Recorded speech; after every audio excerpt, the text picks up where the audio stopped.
Hello everyone, I am Santosh Jalindan. For the introduction part, our game is called Emotion Bingo. The purpose of this game is to help players recognize different emotions and connect them to real life situations.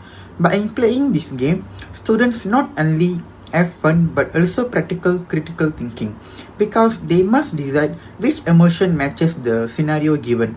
The overall aim is to raise emotion, awareness, build empathy toward others, and promote health coping strategies that support mental well-being. So now I'm going to talk about the objectives of emotion bingo. So the first one is enhance emotional awareness, where help players to recognize and name different emotions they may experience in real life situations. The second one is promote healthy coping. So the strategies are encourage players to link emotions with positive responses. For example, calming down, asking for help, and reflecting. The third one is strengthen critical thinking, where players must think, analyze, and decide which emotion best matches the given scenario. The fourth one is encourage communication and sharing. After winning, players explain coping strategies which promotes discussion and peer learning. And the last one is learn in a fun way. Make the serious topic of mental health more interactive and engaging.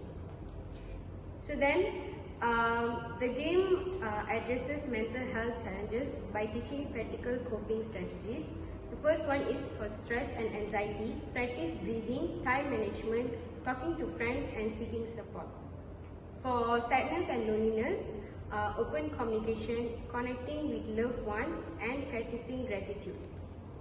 For anger and frustration, pause before reacting, express feeling calmly, engage in physical activity. Then for fear and embarrassment, prepare ahead, use self-encouragement and build confidence step by step. And the last one is for calm and happiness, encourage relaxation, mindfulness, celebrating small wins and healthy routines. Thank you. Hello everyone, I'm Ramya Saravanan. So for the feature of the game, the first one is the bingo card. Each card is designed as a 5x5 grid that contain different emotions. Some examples are happiness, sadness, anger, fear, stress, and also calm. By looking at the cards, the players will become more familiar with the wide range of emotions, not only the basic ones, but also those that are often overlooked. The second feature is the tokens. So in our version, we keep this very simple. The players can just use a pencil or a pen to mark the emotions they identify on their card.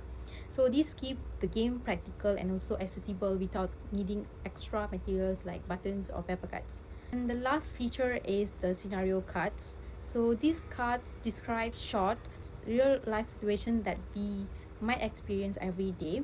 For example, one card might say you fail an exam after studying hard. So the players then have to identify which emotion on their bingo card matches the situation. So this makes the game more realistic and help the player to think critically about how the emotions connect with real life events. That's all from me. I'm passing to the next presenter. So, how to play the game? So, each player will be receiving a bingo card with emotions in random order, and the caller read out the scenario card aloud. So, the players have to identify the emotion which is that match with the scenario. So, if the emotion is on their card, they place a token on it. So, first player to get 5 in a row shouts bingo. Here is one bingo card. The caller can one player or the teacher reads out the scenario aloud. Player must identify the emotion that best matches the scenario. And you guys have to cross down the square if it appears on their card.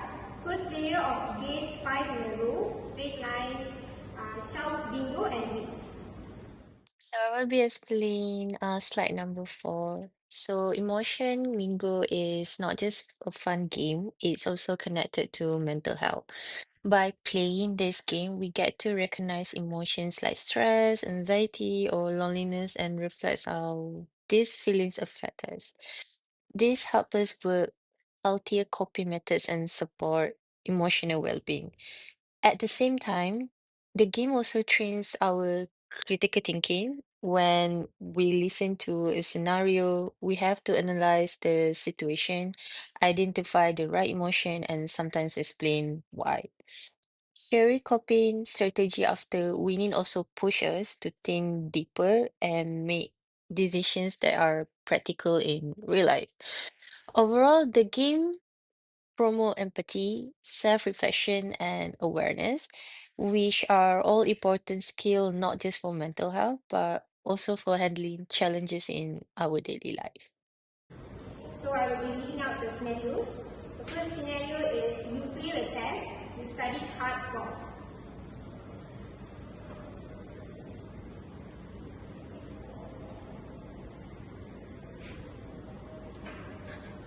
Are you understand? The second scenario is you are about to present in front of class.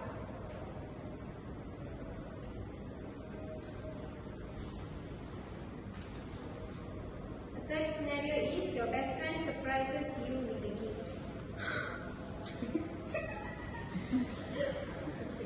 The fourth scenario is you argue with a sibling.